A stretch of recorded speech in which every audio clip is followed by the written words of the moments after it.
તો સ્થાનિક સ્વરાજની ચૂંટણી માટે અંતિમ ઘડીની તૈયારીઓ ચાલી રહી છે। ગાંધીનગર તાલુકા પંચાયતની ચૂંટણી માટે ઈવીએમ મશીન ડિસ્પેચ થયા છે। 29 રૂટ મારફતે જે તે મતદાન કેન્દ્ર પર ઈવીએમ મશીનનું વિતરણ થશે અને મતદાન પ્રક્રિયા માટે 1500થી વધુ ચૂંટણી સ્ટાફ કાર્યરત છે।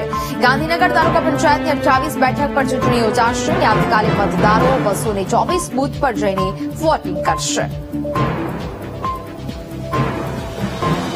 આજરોજ ગાંધીનગર તાલુકા પંચાયતની જે સામાન્ય ચૂંટણી જે આવતીકાલે મતદાન થવા જઈ રહ્યું છે એના માટે કુલ 224 જેટલા મતદાન મથકો પર 29 રૂટ મારફતે ઈવીએમ્સ તથા વિવિધ પ્રકારની સ્ટેશનરીઓ અત્યારે હાલ ડિસ્પેચની કામગીરી થઈ રહી છે। સ્થાનિક સ્વરાજની ચૂંટણીઓને લઈને આખરી તૈયારીઓ કરવામાં આવી રહી છે। રાજ્યભરમાં 66 નગરપાલિકાઓ, 3 તાલુકા પંચાયત અને ખાલી પડેલી જગ્યાઓ અને જે જૂનાગઢ મહાનગરપાલિકાની જે છે તે સ્થાનિક સ્વરાજની ચૂંટણીઓ છે તેને લઈને આખરી તૈયારીઓ કરવામાં આવી રહી છે।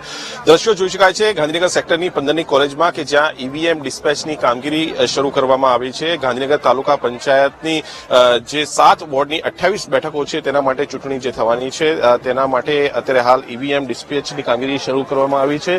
જે અલગ અલગ બૂથ છે તેની અંદર ઈવીએમ જે લઈ જવામાં આવશે અને જે સમગ્ર સામગ્રી ચૂંટણીને લક્ષી છે તેની ડિસ્પેચની કામગીરી અત્યારે હાલ હાથ ધરવામાં આવી રહી છે।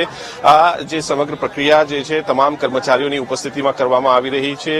ઈવીએમની પ્રાઇમરી ચકાસણી જે છે તે પણ કરવામાં આવી રહી છે અને જે અલગ અલગ 224 જે બૂથ છે ત્યાં આ ઈવીએમ મોકલવામાં આવશે। અલગ અલગ 29 રૂટ ઉપરથી આ ઈવીએમ જે છે તે મોકલવાની કામગીરી જે છે તે હાથ ધરવામાં આવશે અને સમગ્ર પ્રક્રિયા અત્યારે હાલ સેક્ટર 15ની કોલેજ ખાતે છે જે કે જ્યાં તમામ કર્મચારીઓ જે સરકારી કર્મચારીઓ જે ચૂંટણી કામગીરીમાં જોડાયેલા છે તે ઈવીએમ જે છે તેની ડિસ્પેચની કામગીરીની અંદર જોડાયેલા છે।